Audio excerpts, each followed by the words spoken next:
เฮาพี่น้องเห็นเนาะกะทักทายสบายดี FC เบิร์ดสุขุสุคนนะพี่น้องเนาะ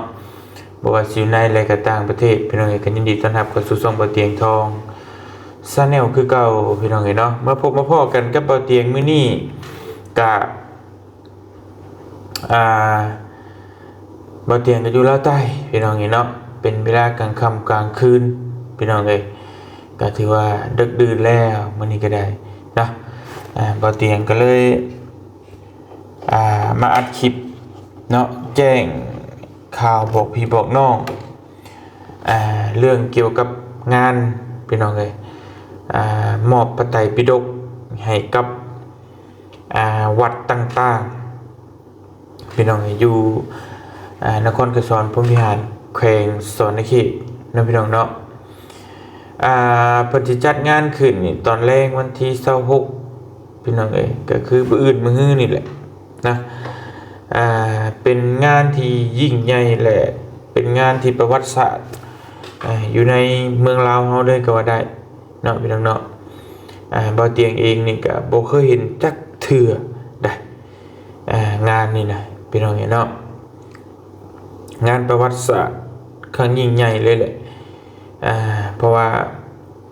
ตั้งแต่บ่เตียงเกิดมานี่ก็ยังบ่เคยเห็นแต่งานทอดกฐินทอดประปาแต่ว่างานมอบพระไตรปิฎกนี่ก็บ่เคยเห็นจักเทื่อพี่น้องเนาะพระไตรปิฎกนี่ก็หัวหยุ่งหัวยองขอโทษด้วยพี่น้องเลยท่านได้อาบน้ำเดี๋ยวบ่เตียงสิเล่าพระไตรปิฎกบางคนบ่ฮู้ก็คือมีหยังคือพระไตรปิฎกพี่น้องเอ้ยพระไตรปิฎกนี่ก็คือหลักธรรมคำสอนของพระสัมมาสัมพุทธเจ้าที่ผู้นำแต่ละประเทศนี่เพิ่นเก็บรักษาไว้ดีที่สุดเท่าที่จะเฮ็ดได้เนาะเพิ่นสิสร้างหม่องไว้เป็นหอพิพิธภัณฑ์ต่างหากพี่น้องเนาะเพิ่นสร้างไว้แต่ละเมืองแต่ละแขวงเนาะเพิ่นก็สิมีหม่องหอเก็บพระไตรปิฎกก็คือเป็นสิ่งที่สูงสุดเนาะของผู้ที่นับถือศาสนาพุทธเพราะเป็นหลักธรรมคำสอนของพระสัมมาสัมพุทธเจ้าเฮาแต่ว่าสิ่งสำคัญใจความในครั้งนี้ก็คือพระไตรปิฎกนี่ปกตินี่มันจะเป็นภาษาบาลีพี่น้องเนาะ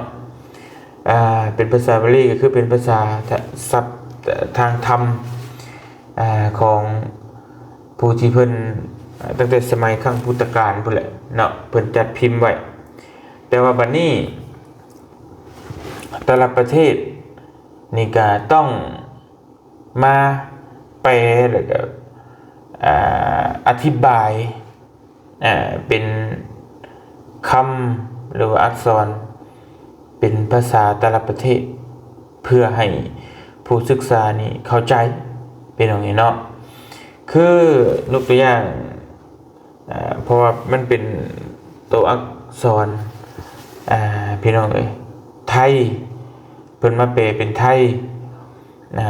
ตอนนี้แบบทางพี่น้องฝั่งไทยเพิ่นก็มาแปลเป็นแล้ว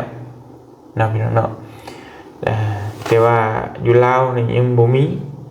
พี่น้องเลยบัดนี้เพิ่นก็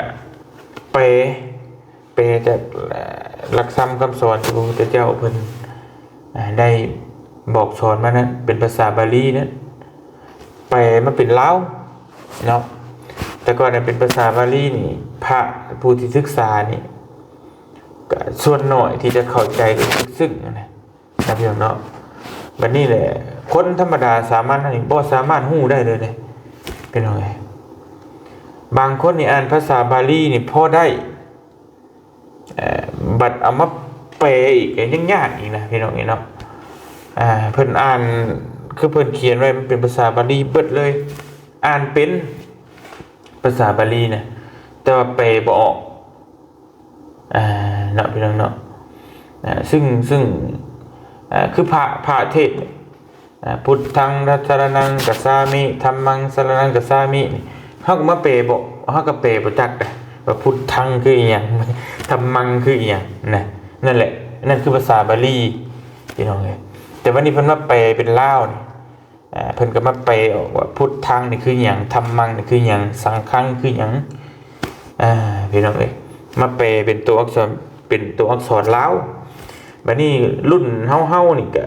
คนที่บ่ได้บวชเป็นพระเป็นเณรเป็นอีหยังเฮาก็อ่านได้เฮาก็ศึกษาได้เพื่อให้มันศึกษาง่ายขึ้นนั่นแหละคือบ่เตียงที่บอกว่าเป็นงานที่เป็นครั้งประวัติศาสตร์ในประเทศลาวและมีหนึ่งเดียวบางตั้งแต่บ่เตียงเกิดมาก็ยังบ่เคยเห็นเพราะฉะนั้นก็บ่อยากให้ทุกคนควรพลาดเนาะบ่อยากให้ทุกคนพลาดในงานนี้รวมถึงตัวบ่เตียงเองก็บ่ควรพลาดต้องไปร่วมงานให้ได้เนาะถ้าบ่มีหยังผิดพลาดถ้าบ่เจ็บบ่ป่วยบ่เป็นบ่เตียงก็สิไปร่วมงานมอบ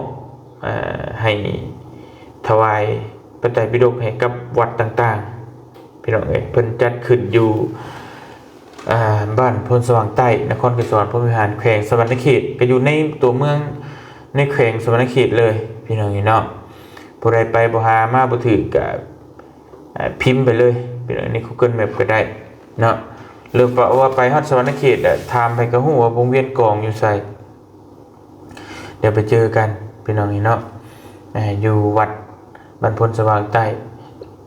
คือวัดบ้านเดียวกับบ้านน้องแป้งผู้ที่ถึกลุ่มตีไปก่อนนั่นแหละพี่น้องเนาะอยู่วัดนั่นบ่เตียงก็สิไปร่วมงานนำพี่น้องจำนวน42วัดว่าเพิ่นสิมารับพี่น้องเนาะจำนวน42วัดที่เพิ่นจะมารับ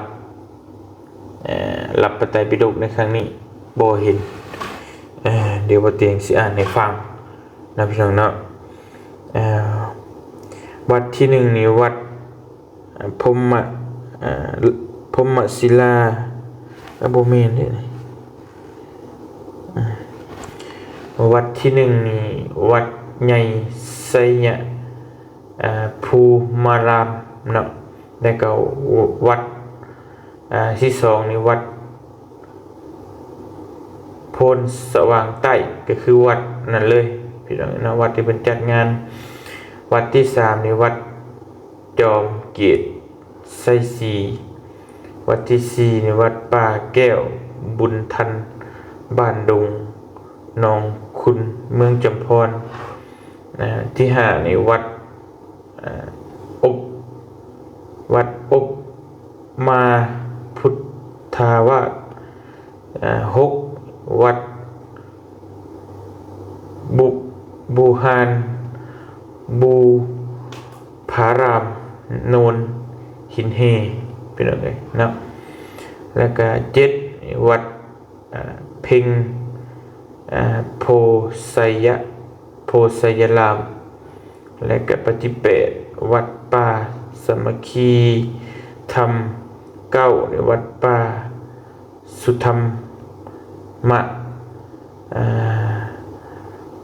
วนารามเนาะ10นี่วัดป่านาคาธิบดีพี่น้องเนาะหลัก12วัดป่านาคาธิบดีหลัก12 11นี่วัดป่าธรรมลม12นี่วัดไสยมงคล13นี่วัดอุดมวิไล14นี่วัดหนองผือพี่น้อง15วัดพรหมศิลา16วัดจอมแก้ววิเศษไสสีวัดที่9วัดที่18เนาะวัดบ้านนากะลามีทั่วเบิดได้แขวงสวรรณเขตพี่น้องเนาะ19นี่วัดสำนักสงฆ์สิริปัญโย20นี่วัดพรไสยราม บ้านซอกคุมใต้สิบ21นี่วัดยางสูง22นี่วัดโพนสว่างทันทรามบ้านโพนสิม23นี่วัดศรีวิไลบ้านหนองโกม24นี่วัดธาตุอิงหัง25นี่วัดป่าภูกระแตบ้านโนนอุดม26นี่วัดป่ามหาวันบ้านพนสิมวัดป่ามหาวันบ้านพนสิมก็คือวัดที่บ่เตียงไปนั่นแหละเป็นอะไรเนาะ27นี่วัดป่าภูเคาะ28นี่วัดพระไตรสิกขาบ้านน้ำคอง29นี่วัดเมตตาธรรมบ้านแก้งกระเบา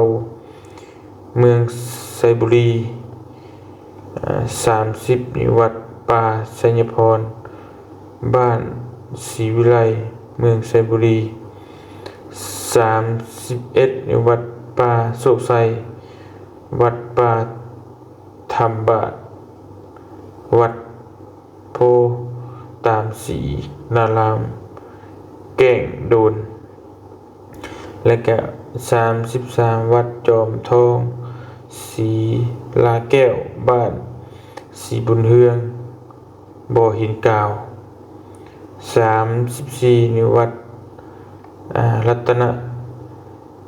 นราศีบ้านปากซองเมืองสองคอน35นิวัดป่าดูบัดประดูบ้านหนองแดง37นิวัดป่าสมไซยรามแก้งกระเบาเมืองไซบุรี38สำนักสงฆ์ธรรมมีกะลามบ้านไซวันมะไรทองเมืองสองคอนและก็39วัดไซยะจันทรังสีบ้านจันทรังสีเมืองอุทุมพร40นิวัดรัตนมีไซบ้านมะไรทองเมืองอุทุมเมืองสองคอน41ในสำนักสงฆ์ป่าหนองกุงโคดงเสียงธรรมบ้านโคกล้องเมืองสงขลา32วัดศรีบุญเฮืองบ้านหนองบกเมืองหนองบกโอ้มาถั่วหมดเลยพี่น้องนี่เนาะในครั้งนี้ก็มารวมงานนำกันเด้อพี่น้องเพิ่นสิจัดขึ้นอย่างเป็นทางการเนาะพี่น้องเนาะและก็มีผู้ใหญ่ใจบุญเนาะพี่น้องเนาะเพิ่นก็ฝากเงินมาให้บ่เตียงทำบุญพี่น้องเนาะจำนวนประมาณ10 ล้านกีบพี่น้องซื้อที่เพิ่นบอกว่าถ้าบ่เตียงบ่มีเวลาก็ให้บ่เตียงเอาเงินไปมอบถ้าบ่เตียงมีเวลาก็ให้บ่เตียง